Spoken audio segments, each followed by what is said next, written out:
que mon premier lecteur, c'est mon mari. Et je pense que ça a dû être horrible pour lui.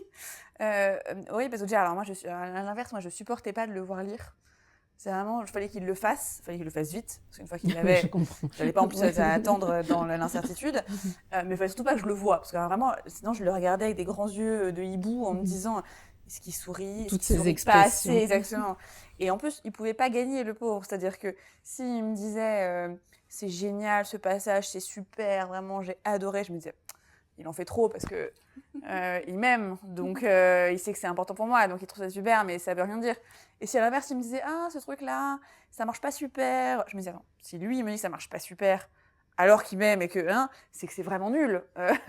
Donc je pense que je l'avais lancé dans un exercice dans lequel la possibilité de s'en sortir correctement était un peu impossible, mais pour moi, ça a été extrêmement précieux, d'une part parce que ça a occupé beaucoup de mes nuits et de mon temps, donc c'était vraiment un peu libérateur de lui partager et de le faire rentrer dans ce truc-là, parce qu'évidemment, ses retours m'ont été précieux, mais parce que ça a été aussi un sas, enfin, entre juste moi et le reste du monde, qui m'a permis aussi un peu de lancer, je pense, la dynamique, puisqu'après, moi, j'ai fait relire un peu en cercle concentrique, c'est-à-dire que d'abord, comment dire, un public un peu captif, dont j'avais pas trop peur du jugement, on va dire.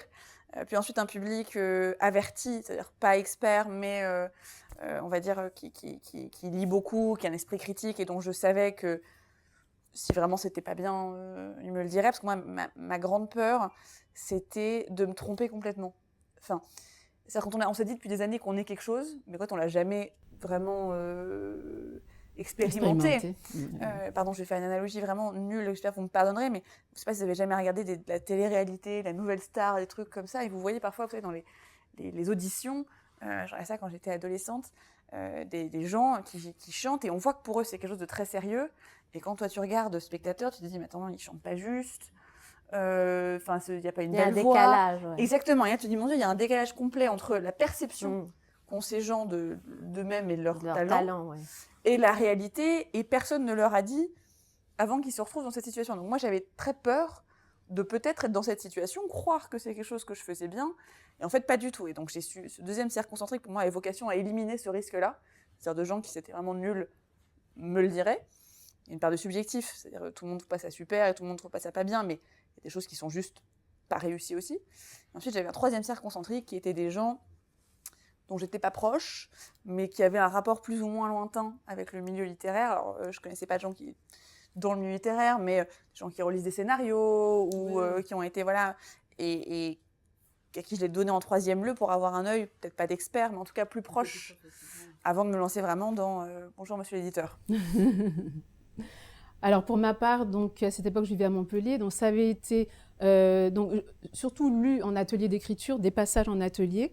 Donc c'était un atelier, il n'y avait que des femmes, et donc les retours étaient plutôt bienveillants, très bienveillants. C'est ce qui m'a donné de l'assurance en fait, parce que on se voyait une fois par semaine, donc j'avais des retours des parties que j'avais écrites. Quand je rentrais à la maison, ça me donnait du courage et je continuais à l'écrire. Mais par contre, après, j'ai fait une très belle rencontre. Il y avait un salon du livre à Montpellier. À l'époque, mon fils, je le tenais encore dans une poussette. Mon manuscrit était fini. J'ai mis mon manuscrit dans la poussette. J'ai fait le tour du salon littéraire et je m'étais dit, si je vois un écrivain, un de mes écrivains que je suis et avec qui je me sens en adéquation, je lui demanderai de lire mon manuscrit. Et ce jour-là, oui, avec la poussette et le manuscrit. Et ce jour-là, mon fils a flashé sur un bouquin pour enfants et c'était Alain Mabankou, donc l'écrivain congolais, qui était là pour un de ses livres pour enfants. Donc j'ai osé approcher Alain, donc je lui ai demandé gentiment s'il voulait bien lire le manuscrit. Il m'a dit oui et il m'a dit qu'il me donnerait un retour. Et en fait, j'y ai jamais trop cru. Je me suis dit, bon, il doit avoir beaucoup de jeunes écrivains qui lui demandent la même chose. Et peut-être un mois après, j'ai eu de ses nouvelles et nous nous sommes vus à Paris, dans un café à Bastille. Je raconte toute l'histoire. Et là, donc, Alain Mabankou m'a dit, il avait vraiment lu le bouquin, il m'a sorti des passages, beaucoup de passages, des passages intimes, mais même des passages avec les relations que j'avais avec ma mère, qui étaient assez fortes. Et il m'a dit en fait que les ingrédients étaient bons, mais qu'ils étaient mal mélangés. Donc, je l'ai remercié 1000 fois. Et puis, d'autres conseils. Donc, je suis repartie avec mon manuscrit sous le bras. Et à partir de là, je l'ai retravaillé. Donc, je le remercie encore aujourd'hui. Et moi, c'était un processus très secret, l'écriture du premier roman. Donc, en fait, je l'ai envoyé directement aux éditeurs. Je ne l'ai pas fait lire à personne. Bon, déjà, je suis fille unique, donc je n'avais pas de frères et sœurs. Et c'était difficile par rapport à exposer. En fait, autant j'avais envie des lecteurs, mais c'est vrai que autant je pouvais m'imaginer des gens le lire, mais autant à l'état de manuscrit, je n'avais pas le courage de franchir cette étape. Donc, je l'ai envoyé directement. Comme il y a autant de processus Ouais. que de personnes. Voilà, et j'ai risqué effectivement le décalage dont tu parlais, mais bon, je me suis dit, j'ai travaillé sur l'écrit, donc autant se lancer, tenter sa chance, voilà. Et c'est l'éditeur qui allait valider ou pas la qualité. Alors justement, comment avez-vous abordé la recherche d'éditeurs? C'est difficile, honnêtement, c'est difficile, surtout quand on ne connaît pas du tout le milieu. Enfin, moi, c'est un milieu auquel je n'étais pas du tout familier. Et j'avais, j'avoue, assez rarement fait attention jusque-là, je ne devrais pas dire ça, mais dans mes achats de livres à l'éditeur. C'est-à-dire que c'est plutôt voilà, un titre qui m'attire, quelqu'un qui me l'a recommandé, la quatrième. Enfin, en tout cas, je me suis aperçue en y réfléchissant après qu'en réalité, il y avait des éditeurs dont je lisais beaucoup de livres, mais ce n'était pas ça qui motivait l'acte d'achat. Et donc, quand il a fallu se poser la question, j'ai essayé de regarder avec deux angles, qui je pense étaient plutôt les bons. Enfin, en tout cas, je ne les regrette pas. Un, la ligne éditoriale. Parce qu'en réalité, chaque maison a quand même une éditoriale. Alors, c'est pas toujours très lisible de l'extérieur, mais si on travaille un peu, c'est quand même vrai. Pour que ce soit adapté à ce roman-là, en tout cas, et à l'histoire qu'on veut raconter et à comment on la positionne. C'était le cas pour moi pour l'Observatoire, puisque c'est une maison d'édition qui a un regard très aiguë sur les sujets sociétaux et vu la nature de. Alors, à nouveau, c'est vraiment une fiction, mais le contexte et les questions que ça pose. Et ensuite, mon deuxième angle, ça a été une maison qui accompagne les premiers romans. Parce qu'il y a aussi, j'ai découvert avec le temps des maisons qui sont excellentes dans l'absolu, mais dans lesquelles les premiers romans sont quand même très très noyés dans la masse. Et quand on a un premier roman, en tout cas notamment pour moi qui connaissais pas du tout le milieu littéraire, qui n'en connaissait que ce qu'on peut en savoir en tant que lectrice, quoi. Il faut quelqu'un, enfin en tout cas je trouve qu'il faut une maison d'édition qui fasse un peu votre pari. Parce que par nature, vous n'avez pas d'historique, donc voilà, et qui soit prêt à vous pousser en tant que premier roman, et pas à vous dire je prends le pari parce que de toute façon j'en publie 40, et donc j'en mets un dans le tas, et si ça marche, tant mieux, ça marche pas, tant pis, parce que c'est déjà quand même très intimidant, c'est quand même déjà et c'est un moment assez fort, et donc je trouve que les deux sont importants, à la fois la maison d'édition qui va avoir la ligne éditoriale qui correspond, parce que ça va aussi déterminer si elle va vous prendre ou pas, et ensuite une maison d'édition qui est connue, ou en tout cas a une vocation à essayer aussi de dénicher les premiers romans. Les premiers romans. Sûr. Je dirais talent, mais ça, c'est l'histoire qui le dira. Oui, je valide aussi talent. Et, pour moi, ça a été très clair. J'ai regardé aussi les maisons éditoriales. Et tout de suite, l'Harmattan, ça m'a plu parce que je trouve que c'est beaucoup centré. Bon, il y a beaucoup Afrique, mais il y a aussi toute l'Amérique du Sud, l'Amérique centrale. Donc, c'était de toutes les maisons d'édition que j'avais regardées. Et puis, il y avait aussi quelque chose, c'est que je n'arrivais pas du tout à me projeter dans une grande maison d'édition. En fait, je me disais, il faut que tu choisisses une maison d'édition qui veuille bien de toi. Il y a eu ce côté-là. Donc, dès que j'ai vu l'Harmattan, que j'ai lu la ligne éditoriale, j'ai dit l'Harmattan. Et avec grand joie, ça a fonctionné. Et puis, je remercie Denis Prien, voilà, le directeur de chez l'Harmattan, qui a toujours été à mon écoute et a toujours soutenu ce premier roman. Oui, moi-même, j'ai beaucoup tâtonné. Et c'est le hasard qui m'a menée vers l'Harmattan parce que je ne connaissais pas du tout les maisons d'édition à l'époque. Et j'avais bien sûr lu ici et là des livres, mais je n'avais pas de familiarité avec ce milieu à l'époque. Et donc, j'ai essayé un peu au gré des rencontres, du hasard. Et c'est l'Harmattan qui l'a accepté après quelques rebondissements quand même. Et donc, voilà, j'ai été vers cette publication parce qu'arrive un moment où on a envie, on a consacré beaucoup de temps à l'écriture, on a vraiment envie que le livre paraisse et soit à la portée des lecteurs et être lu et partager justement son univers, son écriture qui a été très solitaire. Avez-vous essuyé des refus et comment les avez-vous vécus? Honnêtement, par contre, moins mal que ce que j'aurais pensé. Et pour être honnête, la plupart des refus que j'ai... Alors ça joue sûrement un peu, que j'ai essuyé. J'ai la chance qu'il n'y en ait pas eu beaucoup parce que j'avais sélectionné un premier round de maisons où il n'y en avait pas 100 000. J'ai écrit à 4. 3 m'ont répondu. Alors il y en a 2 avec qui ça n'a mais ça n'a pas marché parce qu'il en restait qu'une à la fin, soit parce que finalement eux n'ont pas voulu fonctionner, ou parce que les modifications que voulaient ne correspondaient pas à ce que moi je voulais faire, et que donc en discutant avec eux, même si ça avait accroché dans l'idée, je trouvais qu'il y avait trop d'écart entre leur vision du roman et la mienne, ou parce que moi j'ai pas voulu. Et il y en a une, mais que c'est la limite aussi hein, d'envoyer, c'est son manuscrit comme ça un peu dehors. Je me rappellerai toujours, je la nommerai pas, mais j'envoie le manuscrit à l'adresse, contact, enfin vraiment le truc très basique. Alors, c'est un gros moment quand même, on a relu 53 fois le mail, comme si vraiment la grammaire du mail était ce qui allait attirer l'éditeur. On a regardé que c'est bien le bon PDF, c'est bien la bonne version. Enfin, il était 11h07, j'envoie le mail à 11h07, et à 11h11, c'était un samedi matin, donc je pense qu'il n'y avait pas grand monde derrière le poste, je reçois un mail. Merci beaucoup, malgré la grande qualité littéraire de votre roman, ce n'est pas dans la ligne éditoriale de la maison gna. Et je me dis, la probabilité qu'entre 11h07 300 pages à et lire. maintenant, ils aient lu les 342 pages, ou même les 30 premières, un samedi matin en 4 minutes. Mais ça m'avait cela dit beaucoup angoissée à l'époque, parce que je m'étais dit... Alors, j'étais pas vexée au sens où... Enfin, je veux dire, j'avais pas trop de doute qu'il n'y avait pas eu une lecture intensive. À la rigueur, il valait mieux l'éviter, cette maison d'édition. Mais je m'étais un peu dit, et si toute, en fait, cette espèce de traitement automatique des mails, en fait, je peux recevoir 37 mails de... Bon, heureusement, il s'avère que l'histoire n'a pas tourné comme ça, mais c'est comme c'était mon premier envoi, j'ai eu un moment d'angoisse, en me disant, ça se trouve, en fait, ça va jamais être, ne serait-ce que lu. Je parle même pas de refuser. C'est incroyable, quand même. Je vous avoue que j'ai répondu pour la petite blague en disant que je pense qu'ils devraient un peu mieux adapter leur programmation de mail automatique pour qu'il y ait au moins 3-4 jours que ce soit crédible. pour un tout petit peu de crédibilité sur l'exercice. Ce qui est marrant, c'est que j'ai recroisé cette maison d'édition par la suite, un éditeur qui m'a dit qu'il avait trouvé le livre super, et à qui du coup j'ai raconté l'histoire en lui disant voilà, comme quoi il me dit, mais on en reçoit 300 par semaine. J'entends bien, mais c'est vrai que là du coup pas fait une super pub. Oui, et toi, Nathalie, ton expérience d'envoi, les refus? Ah, mais j'ai pas eu de refus puisque je l'ai envoyé direct. Voilà. Oui, moi j'ai eu quelques refus. C'est vrai que à l'époque, ça m'avait affectée parce que j'étais très jeune et j'attendais beaucoup de cette parution, dans le sens où j'avais passé beaucoup de temps sur l'écriture et j'avais envie surtout qu'il paraisse. C'est pas que j'attendais le succès, mais je voulais qu'il sorte. Donc chaque refus, c'était une frustration sur ce chemin de libération. Donc voilà. C'est dur, c'est dur.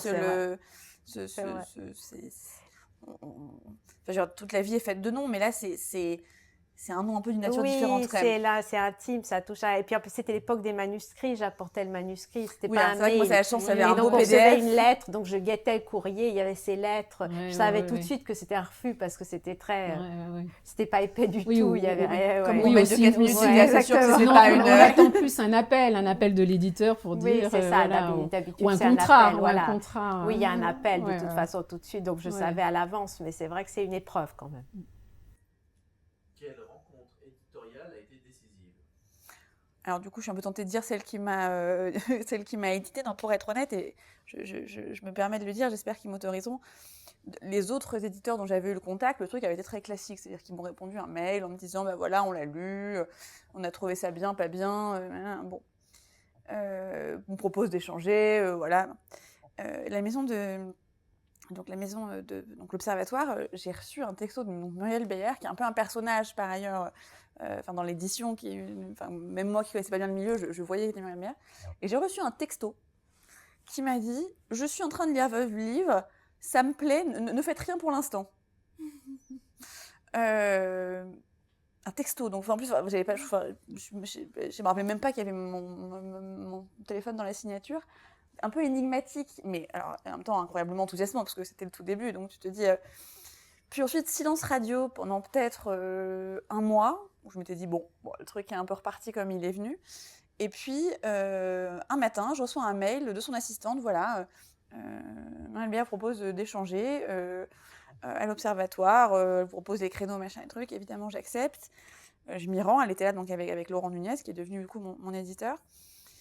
Et je leur ai, parce que je leur ai jamais raconté ça, mais on a parlé pendant 1 heure et je suis sortie en me disant alors c'était intéressant, il n'y a pas de débat, mais j'ai pas complètement compris si elle méditait S'ils ou pas. veulent bien. C'est-à-dire que, parce que, en fait, je me suis appelée, on a rentré dans le débat, elle m'a dit, ouais, moi, ça, je trouvais ça génial, ça, voilà, mais je pense qu'il manquerait un peu la fin, je sais pas quoi, il faudrait un prologue. Et je suis sortie de là, et quelques amis ou mon mari à qui j'avais dit que j'y allais m'a envoyé un texto, alors, et je disais, bah, pas sûre. Enfin, c'est-à-dire qu'elle a passé 1h30 avec moi, donc j'en déduis quand même que c'est pas juste pour la beauté du geste, mais pas sûr.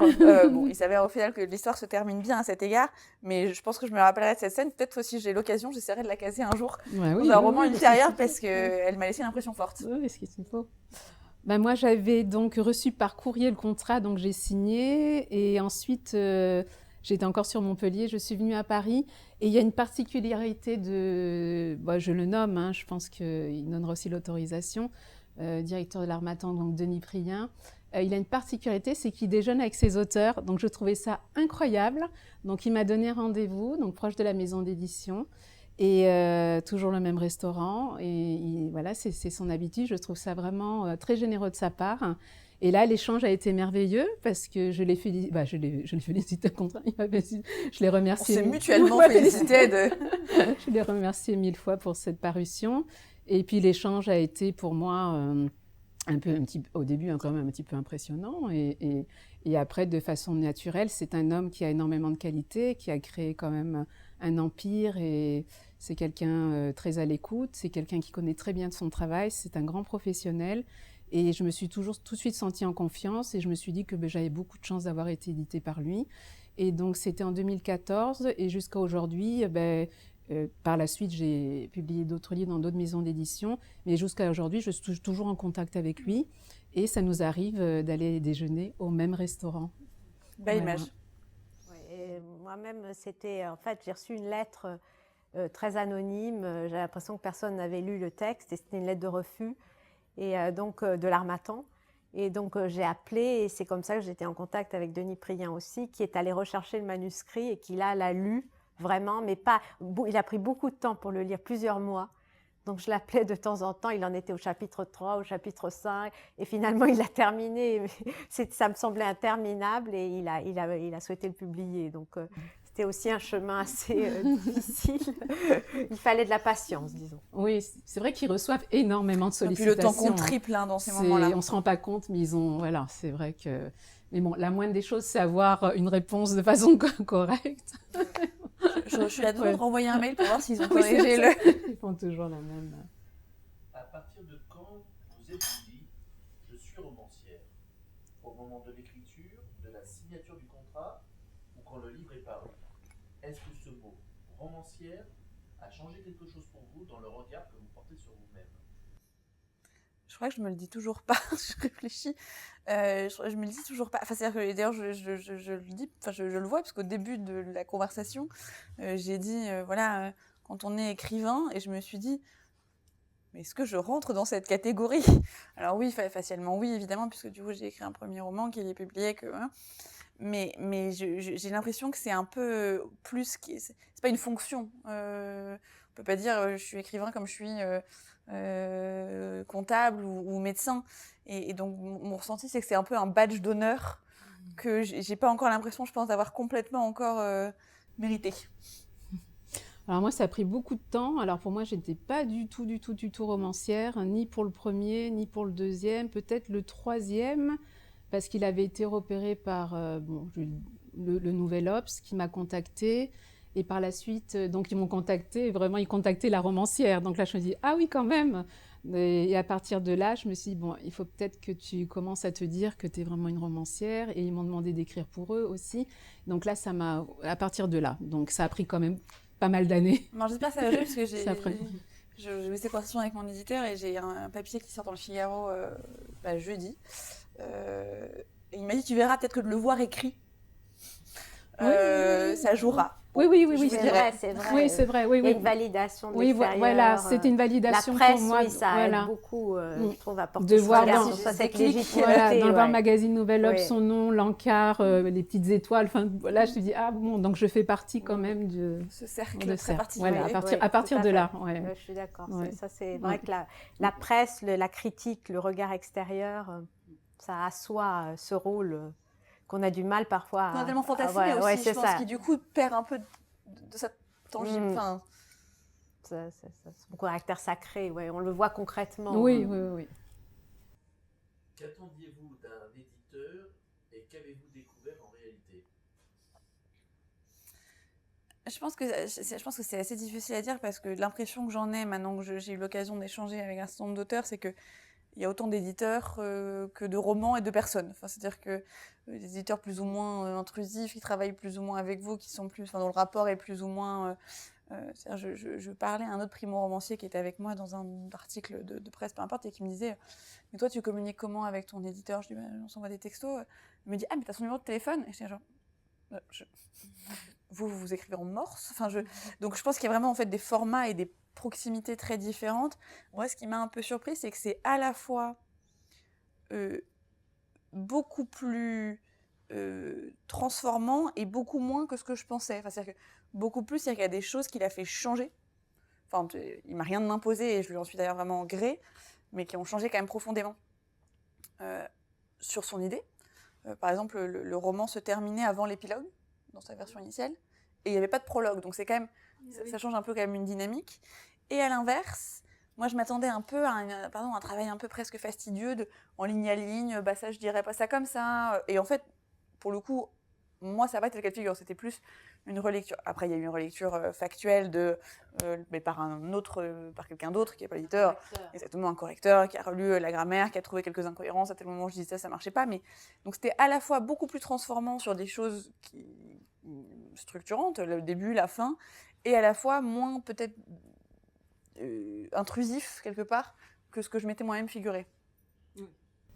Alors moi au début je ne savais pas trop, comme si c'était le premier. Moi j'étais agréablement surprise. Je trouve que j'ai quand même été pris en main. Ensuite, Million d'éditions, c'est très difficile. Je pense qu'il faut se dire dès le départ, et je me l'étais un petit peu dit, ce que j'avais beaucoup parlé avec mes amis donc, de l'atelier d'écriture. Et elles m'ont tout de suite prévenu qu'il fallait moi-même faire des démarches pour faire les dédicaces en librairie, les salons du livre. Et naïvement, j'avais peut-être pensé que l'éditeur pouvait s'occuper de tout. Et puis les mois ont passé et j'ai compris que finalement, c'était une collaboration et que ça pouvait fonctionner comme ça et que ça pouvait être aussi assez riche pour lui, aussi bien pour lui que pour moi. Donc je me suis prise en main, je suis même allée, donc pour le premier, hein, j'ai contacté moi-même parfois la presse ou les radios.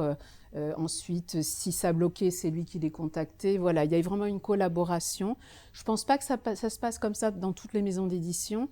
Je pense que dans certaines grandes maisons d'édition, ils ont des attachés de presse, plus de moyens, donc c'est eux qui font tout. Oui, moi j'ai eu ce luxe. Voilà, qui font tout. Mais heureusement que j'avais été prévenue. Et en même temps, je ne savais pas trop, comme je n'avais pas du tout été dans le milieu littéraire. À la rigueur, s'il ne s'était absolument rien passé, j'aurais... Pas choquée. J'aurais pas... Voilà. Oui, c'est pareil.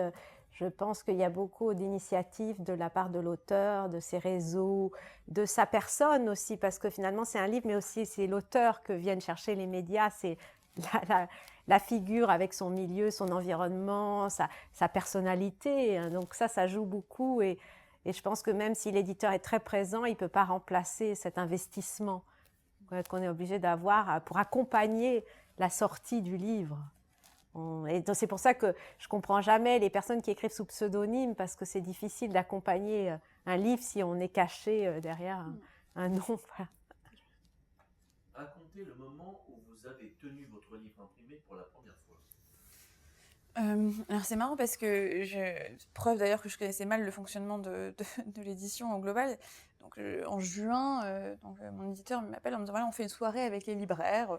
On a un stand de libraires avec qui on a des relations un peu privilégiées et donc on les invite une fois dans l'année pour leur présenter notre rentrée littéraire. Voilà, donc il faudra que tu dises 3 mots sur le livre, etc. Très bien. Et c'était en juin. Comme pour moi le livre sortait fin août, le livre n'existait pas, donc je ne m'attendais pas du tout à le voir, donc je me présente, donc j'étais un peu intimidée, parce que c'est le premier moment où d'un coup tu es vraiment dans un process avec des libraires dont c'est le métier qui viennent voir toi, enfin bon. Et en fait, à un moment, je fais pas attention. Puis je suis pas quelqu'un de très, je suis très observatrice à certains égards parce que je pense qu'on est toujours un peu observateur quand on écrit parce que mais je suis pas du tout observatrice à d'autres. C'est-à-dire que vous allez me dire, est-ce qu'elle était en bleu, en vert, en rouge? Alors là, enfin bon, aucune idée. Et donc je marche, puis je discute avec le libraire sans m'en rendre compte. Et puis à un moment, il y a un des libraires qui s'appuie sur un portant. Et donc je suis du regard son coude et je vois que sur le portant, mais il y a le livre. Et je l'avais pas vu. Enfin, donc imprimé. Alors il était encore en version, enfin il ressemblait quand même étrangement à celui-là. Et vraiment, je pense que je suis restée buggée. Enfin, donc je suis allée voir les autres, je me dis bah oui, bien sûr, on publie des premières versions. Après le gros, on n'a pas les 4500 le jour J, mais on a mis les premières épreuves, etc. Et d'ailleurs, ils repartent avec, les libraires. Ils repartent avec. Est-ce que moi, je peux repartir avec? Je me dis oui, bien sûr, je t'en donne un. Il n'y a pas de secret. Mais c'était d'autant plus, franchement, un peu magique que je ne m'y attendais pas du tout. Enfin, c'est-à-dire que je ne pensais pas que c'était le moment où il allait arriver. Et d'un coup, il était un peu là, comme ça, posé. Il existait de sa vie propre. Pour moi, ça restera, je pense, un excellent souvenir. Oui, c'est une belle histoire. Alors moi, je l'ai simplement reçu par courrier, dans une lettre matelassée. Et oui, ça fait quelque chose. J'étais assez fière. J'ai eu le regret à ce moment-là que ma mère ne soit plus de ce monde, surtout ça. Voilà, il y a eu vraiment le grand sentiment. Donc dans mon esprit, ça a été, bon, tu n'es pas là, mais tu vis à travers ces lignes et tu perdureras parce que le livre restera. Et voilà, j'ai surtout pensé à elle. J'ai dormi avec.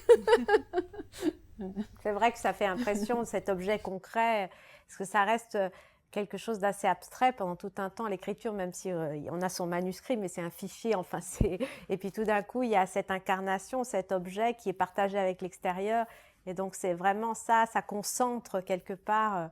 Il y a beaucoup d'une réaction forte, même je suppose même ça a été le cas pour moi pour le second, le troisième. Chaque fois que le livre sort, c'est une émotion. Et puis il y a une noblesse, le livre, c'est un bel objet. Ouais, moi, j'ai jamais su lire sur tablette, parce que j'aime aussi l'objet livre. Oui, ça enlèverait le charme de la parution. C'est vrai, de ne pas avoir cet objet papier. Quel retour de lecteurs vous ont le plus marqué? Alors je pense que je vais dire une banalité en disant les premiers. De la même manière, et quelque part, c'est tant mieux. Comme je n'avais pas complètement bien compris, puis par ailleurs, à ce moment-là, je travaillais beaucoup dans mon autre vie, et comme la partie de travail éditorial est assez prenante, quand est parti le moment de l'impression, j'avoue que je me suis un peu dit, bon bah voilà, là, entre l'impression et la sortie, bon, il n'y a rien qui me concerne, c'est un travail de... Et en fait, j'ai découvert, et pourtant Laurent me l'avait dit, enfin l'éditeur me l'avait dit, mais qu'ils avaient envoyé un certain nombre d'épreuves, de jeux d'épreuves à des journalistes, des influenceurs, etc. Et j'avoue que c'était un peu rentré et ressorti.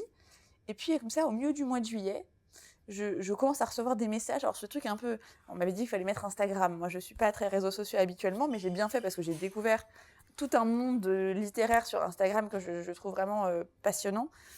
Mais du coup, j'étais pas très habituée à l'usage. Et d'un coup, je me suis mis à recevoir des messages sur Instagram, sur LinkedIn, sur tout un tas de trucs sur lesquels normalement je m'attendais pas du tout, avec des retours très spontanés. Voilà. Évidemment, peut-être qu'on est un peu biaisé. J'imagine que les gens qui vous écrivent sont tous ceux qui ont aimé. J'imagine que ceux qui ont trouvé ça vraiment terrible, ils ne s'emmerdent pas à vous faire un message. Donc au milieu du mois de juillet, contre toute attente, je reçois tout ça de messages. Alors évidemment, de nature plus ou moins longue, plus ou moins creusée, mais dont certains qui étaient des vraies critiques très construites de voilà, alors moi j'ai beaucoup aimé parce que ceci, et de lire de quelqu'un d'autre le nom même de vos personnages. Oui, c'est quand même un truc très impressionnant, c'est-à-dire l'entendre dire, puis moi je me suis complètement retrouvée dans Adrien quand il a telle problématique, dans la scène, et j'étais là genre, waouh, enfin parce que ces personnages, ils ont un peu vécu avec vous. Enfin, moi j'étais un peu triste aussi de la fin de ce personnage parce qu'ils existent dans le roman, et en tout cas moi mon roman il n'est pas appelé à avoir une suite à ce roman-là, donc il meurt avec la dernière ligne entre guillemets, et donc d'un coup, moi personnellement ça m'a un peu attristée quand je me suis dit bah voilà, maintenant c'est fini, ils n'auront pas plus d'épaisseur que ce que je leur ai déjà donné, et d'un coup en fait de les retrouver dans quelqu'un d'autre qui vous dit bah voilà, moi Sophie quand elle fait ça machin, et puis, j'ai trouvé ça fascinant. Enfin... Alors moi, il y a 2 retours qui m'ont beaucoup marqué. Bon, celui de mon neveu qui m'a dit « Merci d'avoir écrit ce livre parce que dans cette famille, nous ne parlons pas. Au moins, toi, tu as osé et tu as rompu tous les secrets de famille. » Donc, j'ai trouvé ça très tendre de sa part. Donc je me dis, au moins, je ne l'ai pas écrit pour rien, je l'ai écrit pour mon neveu. Et la deuxième, c'est une lectrice, donc qui me suit jusqu'à aujourd'hui, je la remercie. Je ne vais pas dire son prénom, mais qui m'a écrit un mot très touchant. Elle m'a dit qu'elle était sur son balcon, qu'elle terminait le livre, qu'elle avait les larmes aux yeux, que sa fille adolescente est venue vers elle et qu'elle lui a demandé « Pourquoi tu pleures, maman ?»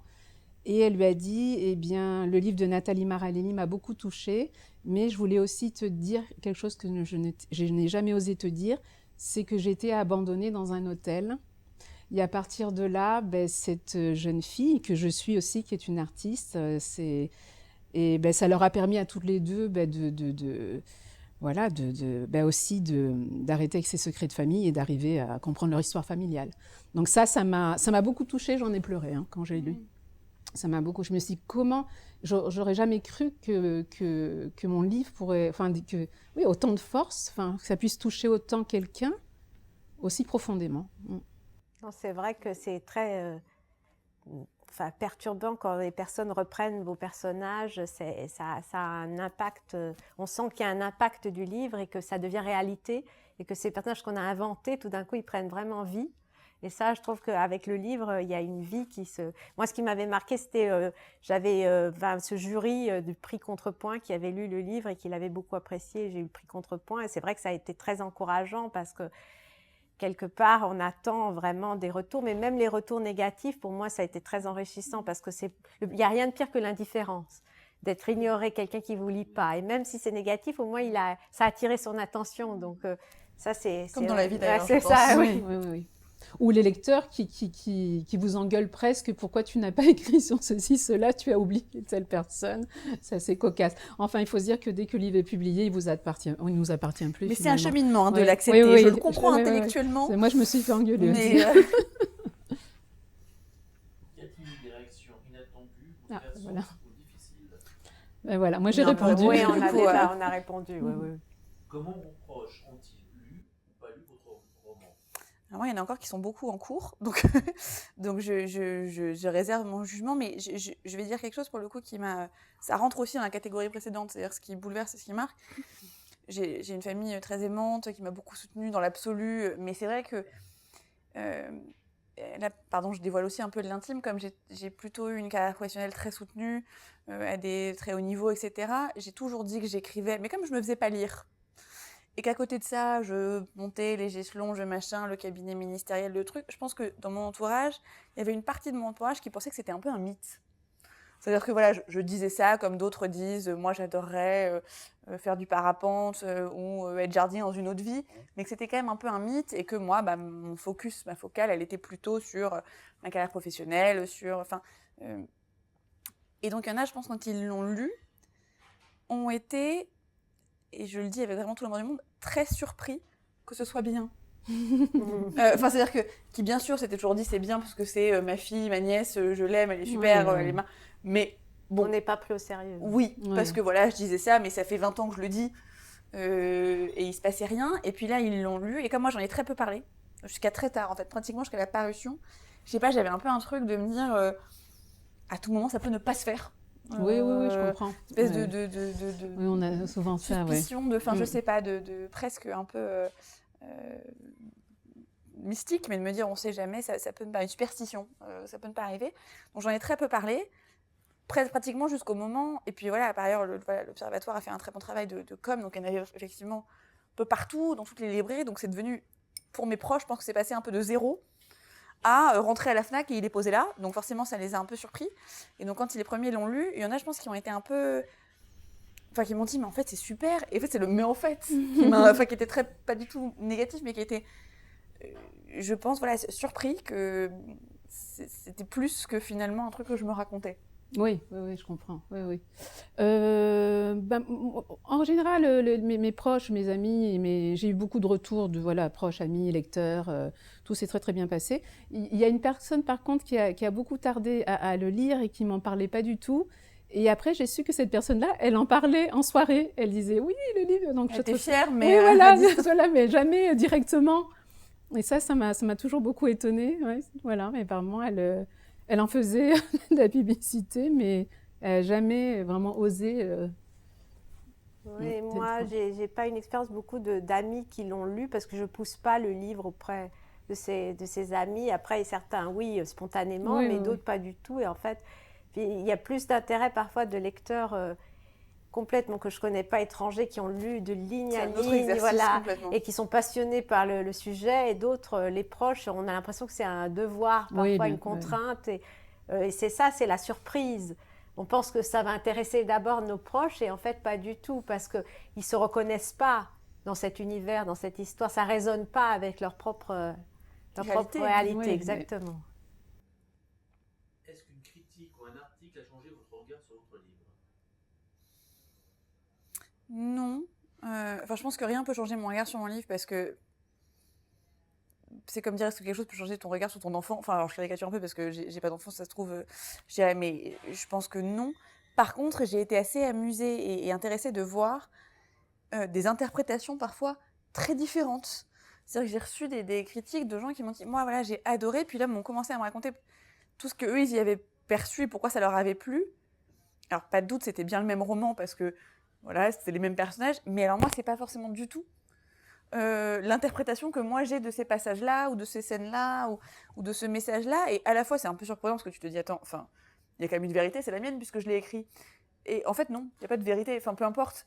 Il y a on va dire une volonté, qui est celle que moi j'ai écrite. Et puis après, comme tu le disais, le livre vit. ouais. Et puis chacun y voit aussi à l'aune de sa propre réalité, de ses propres expériences, des choses. Ça me rappelle un peu quand j'étais à l'école, tu sais, on faisait des commentaires de texte. Et parfois, tu te disais, je ne sais pas si l'auteur, il s'est vraiment posé toutes ces questions et il a vraiment eu toute cette intention. Bah, en fait, moi, mon impression, c'est que la réponse est non.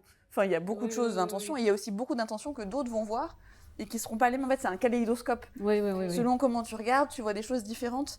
Et je me rends compte maintenant que, du coup, c'est lu par des inconnus. Oui, tout à fait, oui.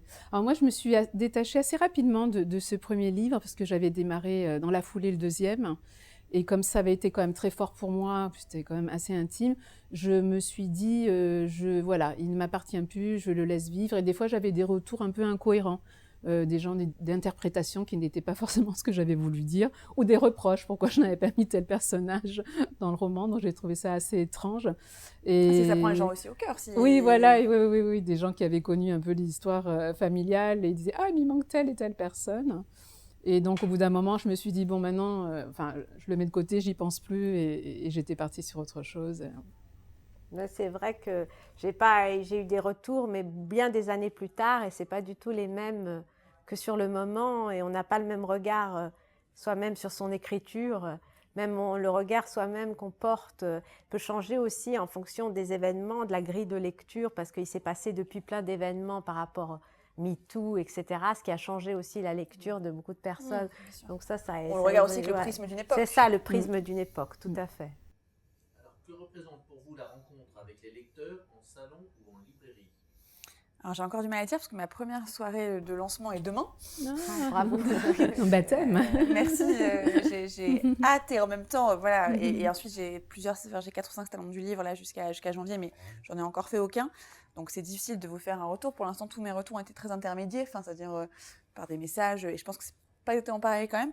Mais je dois avouer que c'est ce dont j'ai le plus hâte.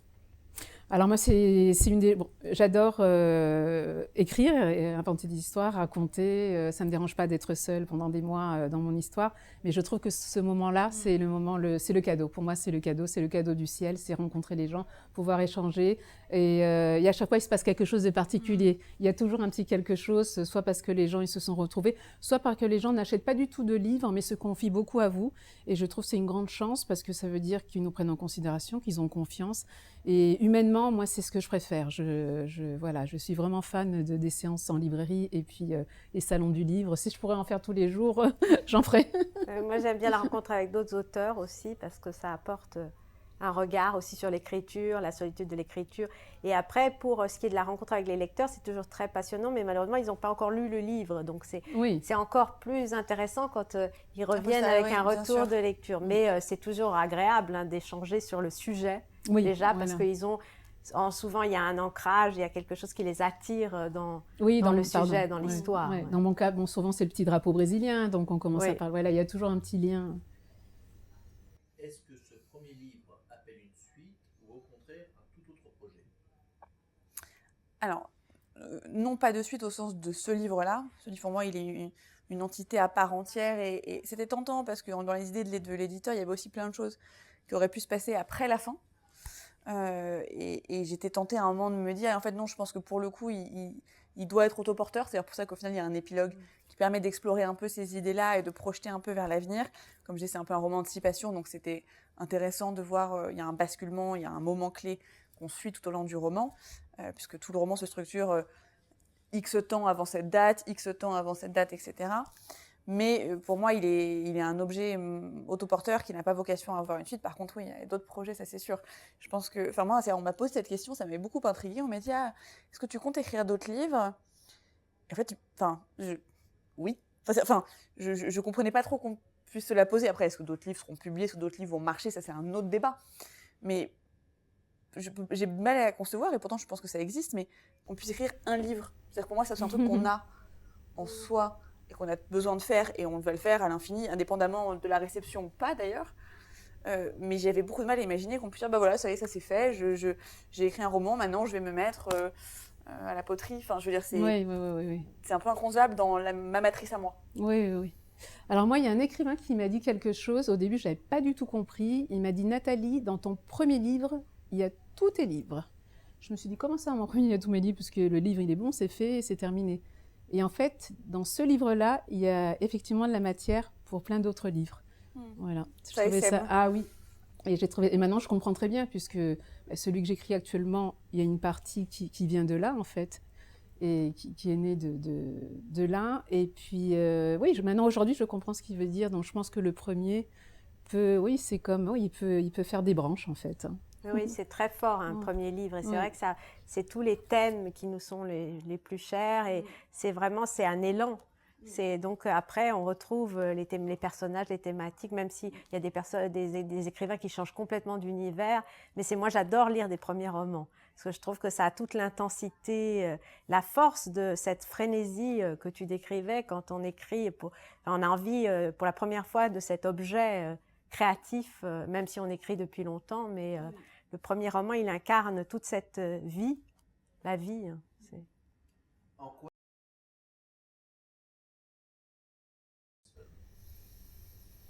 Comme auteur, c'est un peu tôt pour en juger, pour moi, par nature, puisque je ne suis véritablement un auteur, entre guillemets, publié que depuis 15 jours.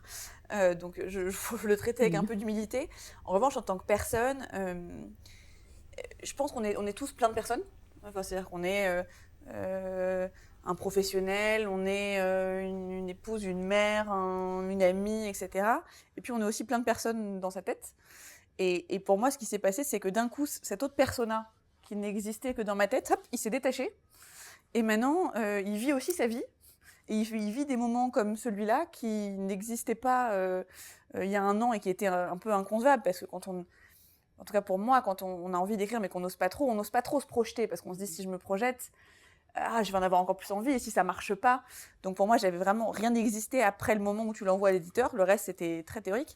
Et donc, ce membre de conseil d'administration de ma tête, qui a vécu 33 ans dans le secret de mon cerveau, maintenant, il a une personnalité qui se découvre un peu à lui-même. Et enfin, moi, je découvre qu'en tant qu'auteur, j'ai une personnalité qui, évidemment, n'est pas complètement différente de la personnalité des autres Julia. Ça fait un peu... on va sortir d'ici, on va se dire, elle est gentille, mais elle est un peu schizophrène. Mais qui n'est pas exactement l'autre Julia non plus. C'est un peu une autre entité. Et ça, c'est une découverte. Alors moi, ça a vraiment changé ma vie. Je sais pas comment vous dire, ça me touche même d'en parler. Ça a tout changé pour moi. Ça a tout changé parce que j'étais quelqu'un peut-être qui avait beaucoup voyagé, vu beaucoup de choses. J'ai fait beaucoup de métiers différents, mais j'avais jamais vraiment trouvé ma place. Et à travers l'écriture, je l'ai trouvée quand même assez tard. Donc à partir de là, ça a tout changé en fait. Moi, ça m'a... C'est vrai qu'on n'écrit pas pour se reconstruire, mais pour moi, ça m'a reconstruit et ça m'a donné la force pour... Enfin, l'écriture, pour moi, c'est un moyen de survie. Ça fait vraiment partie... je me considère Nathalie Maranelli, mais romancière, mère, voilà, c'est tout, quoi. Voilà, ça a changé ma vie. Oui, je suis comme Nathalie, c'est une dimension à part entière de ma vie, de mon identité. Je ne conçois plus la vie sans l'écriture maintenant. Et comme disait Julien, on ne peut pas concevoir de ne pas écrire un deuxième, un troisième, parce que ça accompagne. Je sais que toute ma vie, après peut-être je ne trouverai pas d'éditeur, et ça, Oui, c'est autre mais chose voilà, encore. Oui, exactement. oui, oui, oui. Ça, je sais que quoi qu'il arrive, ça fait partie de moi. Voilà, c'est pareil. Maintenant, c'est vraiment... ouais. Il a fallu du temps, hein. Il a fallu du temps. Qu'avez-vous appris sur vous-même en écrivant et en publiant? Je pense que ça rejoint Ouais, Oui, un ça peu rejoint hein, un peu. Ouais, tout ouais. à fait. ce qu'on se disait. Si vous deviez donner un conseil à quelqu'un qui rêve d'écrire son premier roman, lequel serait-ce?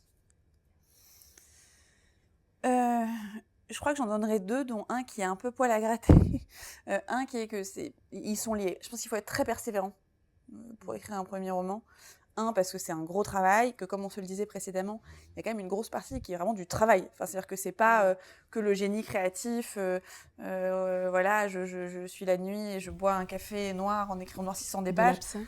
Voilà, non mais c'est un peu l'image qu'on en a, Ouais. moi la première d'ailleurs, hein, c'est assez fantasmé, surtout en France, on aime beaucoup l'image de l'auteur, donc on a ce truc un peu de génie avec sa plume, et enfin bon, après il y a quand même une grande partie qui est beaucoup moins glamour, si vous me permettez l'expression, de dimanche après-midi dans son salon à relire pour la 40e fois, les feuilles à tirer, on sait plus, j'ai perdu la page 73, enfin, donc il faut quand même beaucoup de persévérance, et par ailleurs, et pardon de le dire comme ça, mais c'est des métiers qui sont, en fait on rémunère jamais le travail dans l'écriture. Donc c'est des métiers souvent qu'on fait en parallèle d'autres métiers, donc c'est quelque part un deuxième job. Alors c'est pas un job parce que c'est aussi une passion, mais enfin c'est quand même du travail. Et puis par ailleurs c'est un milieu quand même très compétitif dans lequel pour un livre édité, il y en a, alors j'avais lu le chiffre, j'ai oublié, mais enfin c'est un truc dingo. Ouais, ouais, J'ai la proportion de, il y en a 500 ou 600 ou 800 qui seront jamais... donc c'est difficile. C'est chronophage, c'est frustrant, parfois c'est dur, on se remet en question, on se dit parce que ce que tu disais à un moment c'est le chaos, ça marche pas, tu comprends pas, tu sais même plus très bien comment t'es arrivé là, enfin et là tu te dis c'est nul, je suis nul, ça marche pas, enfin bon il faut se remettre en question un peu en permanence, et donc faut être persévérant, et pour cette persévérance faut avoir vraiment envie. C'est-à-dire que moi, j'ai découvert au moment où j'ai publié un premier roman, il y a beaucoup de gens qui m'ont dit « Ah, mais moi aussi, je me dis que peut-être un jour... » Tout le monde a envie. Tout le monde a un envie peu d'écrire. je découvre plus que si j'avais dit, je sais pas, je deviens danseuse classique, je pense pas que tout le monde m'aurait dit « Bah moi aussi, j'ai voulu être petit rat de l'opéra. » Alors que par contre, je découvre que... Et je trouve ça super, d'ailleurs. Enfin, moi, je trouve que ça dit des choses super sur la société française. Tout le monde a un peu cette envie littéraire, ce serait génial, mais...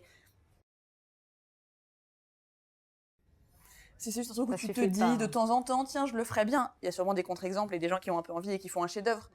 Mais l'exercice est quand même tellement demandant, frustrant, parfois difficile. Il est aussi merveilleux, sinon on ne le ferait pas.